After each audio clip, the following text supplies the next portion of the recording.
folks, good morning. Oh, you can hear it. It's early in my voice, can't you? I really overdid it yesterday a little bit, and the hay fever did come back to bite me in the butt, unfortunately.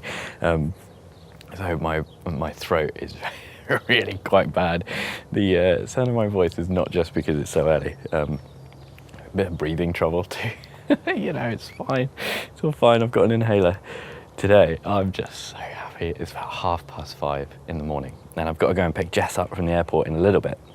But I wanted to get in and basically do what I could in the greenhouse before it got too warm. Most of the work is actually going to be outside of the greenhouse, but it's these tomatoes and all of these shelves. I basically want to move everything off. It's fine to just live outside now. The only danger is if it's not in the greenhouse, it might get attacked by foxes or whatever, but that's fine. So 4 tomatoes, we've got to get them in the quad grow. 5:30 in the morning. The things that we do for our gardens, eh? I love it at this time in the morning. It's just absolutely, God, it's gorgeous. There's a couple of ways I could do this. I could start actually emptying the greenhouse, but I think for now, because I don't know if I'm going to get everything out today, I don't want to be too optimistic. You know how these things can run on when you don't expect them to. So the main thing I want to do is just get the tomatoes planted in these quad grow pots with the wicking matting in. That's the thing. You can't just, one of the things about the quad grows is you can't just pot your plant up and, you know, put this in the greenhouse for 2 weeks and then, you know, put the wicking matting in when you need it at a later date. You have to remember to do the wicking matting at the right time. And so I'm going to get these filled up, pot the tomatoes on into them, and go from there. That's what I've done with one of the ones in the greenhouse already. This one is our example. This is one of the Romas I accidentally planted in the quad grow in the back garden, and you can see it's just absolutely crazy. Whoops, but that's fine. It'll be okay. Once it gets in its new home, it'll be just fine. The other problem I have is this pot is full of raspberries. Really hoping these stay together as one. Oh, that looks pretty good actually. Yeah, nice. These are really just being stored for later. Pop them in there for now. That's fine. 1, 2, 3, 4 pots. Let's get them potted up. Pick the tomatoes first. They're so like grown into this shelf. It's so difficult. Oh my goodness. They're jammed in. Okay. Number 1, what's this? Okay, that's a Crimson Crush. That one's a maybe. This is like a 1 litre, it's not even a litre pot. This is 0.75 litres. How is this plant this big? It's a full-on truss. This is Sun Gold. I think that's one that does want to go in. This is obscene. Oh, Orange Accordion. Maybe. That might be a good candidate. And last but maybe least, oh God, falling over. Oh, Brads. Oh, this is definitely going in. Because the other 2 Brads that I've got in the ground are not looking very happy at all. It could be a grape or it could be a fusion. Brad's Atomic. Okay. I think we'll go with this, the Sun Gold, and the Orange Accordion for the quad grows.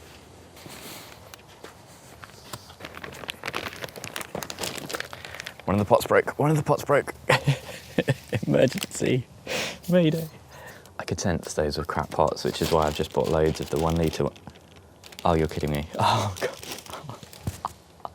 Oh, phew. I thought I'd forgotten the capillary matting, but this one is here. I'm going to whiz through this today, but if you do want to kind of a bit more of an instructional video about how to set up the quad grows, I'll link that up here, and there is a link in the description as well if you want to get your hands on one of these.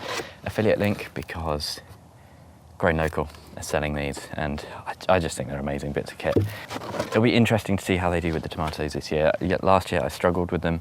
I'm pretty sure it's because I used the wrong kind of matting, but we'll give it a go this year.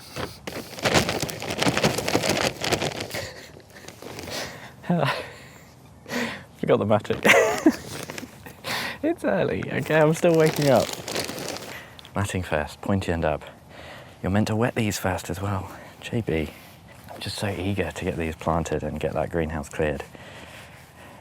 Oh, it's going to look so good when the shelves are out. I'm just going to dunk this in the water butt. I can feel the heat in the sun already. It's going to be another warm one. I need a scoop. I've lost all my scoops. Oh, where are you? I mean, these have just been so terribly mistreated. I think they'll bounce back. Tomatoes are pretty hardy, aren't they? They kind of amaze me, just what they can take sometimes. It's really difficult putting this on when it's this size.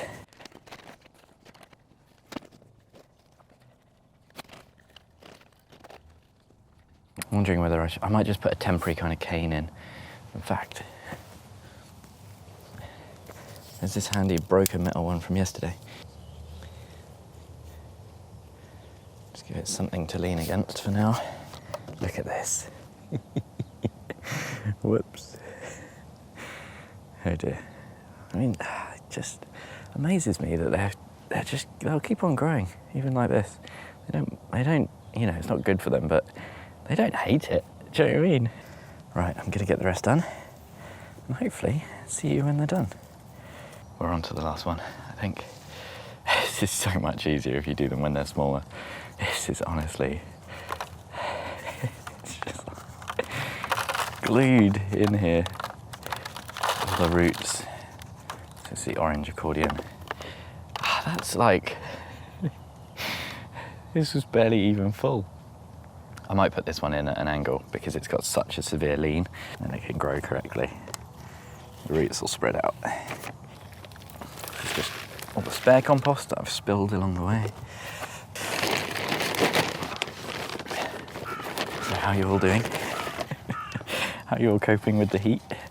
Are you all gardening at 5 a.m. like me? I say that as if this is a regular thing. I wish this was a regular thing. This is something I aspire to. I wish I was an early morning gardener. I try my best, but it just never really sticks. I'm not very good at going to bed early enough. Oh, hello, blackbird. But when it gets this hot, if there's proper jobs that need doing, I really think you just have to do them this early. And when it works, I do love it. Final one in. I've lost the matting a little bit. Oh, there it is, good. Just good to make sure that it's still coming through. Get all these side shoots. There's a lot. Oh, the hay fever's bad this morning, folks. What I found with a lot of these is as they've fallen over, the side shoots have started taking over because the side shoots go, oh, this way is up now. So I've had to take off some pretty substantial side shoots that really wanted to become the new main stem. Not ideal, but it'll be all right. Now it's time to see what is going to come out of the greenhouse. Strawberries, aubergines, lettuce. There's some autumn leeks as well, which are very late to go out. The autumn ones were meant to be much earlier than the winter ones, which I haven't sown yet.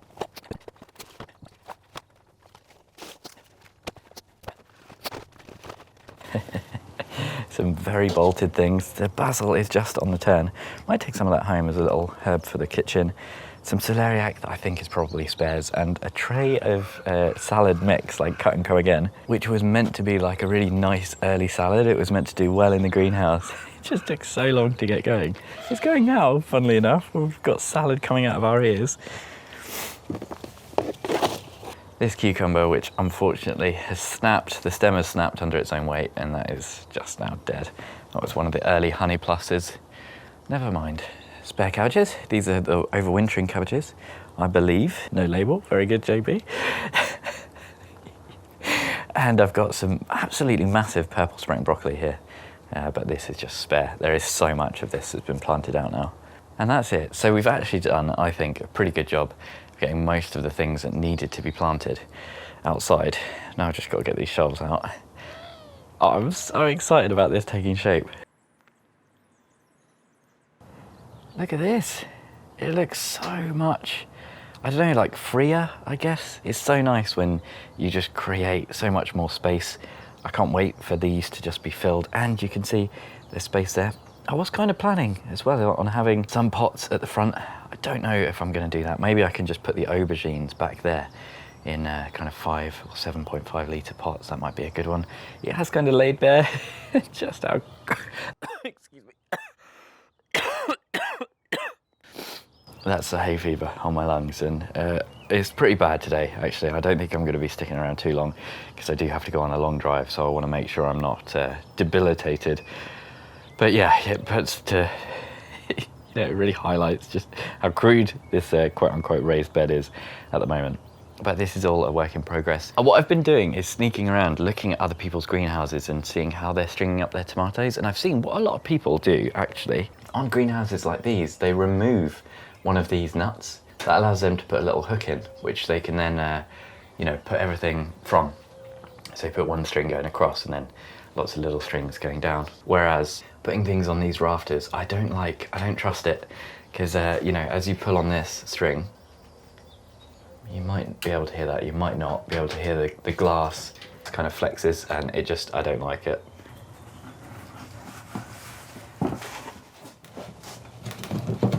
And they're in.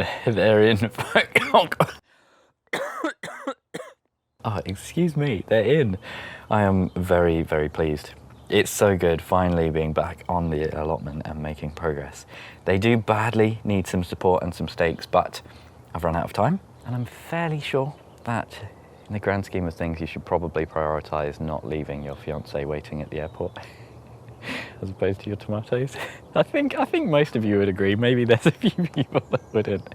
But yeah, I'm going to get a move on. Thank you ever so much for joining me on this early morning adventure. An extra special thank you to my Chili Pepper tier patrons, Tony, Bill, Pam, Louise, Michael, Mel, Denise, Socks and Craig. Thank you again for watching, and hopefully I'll see you again in the next one.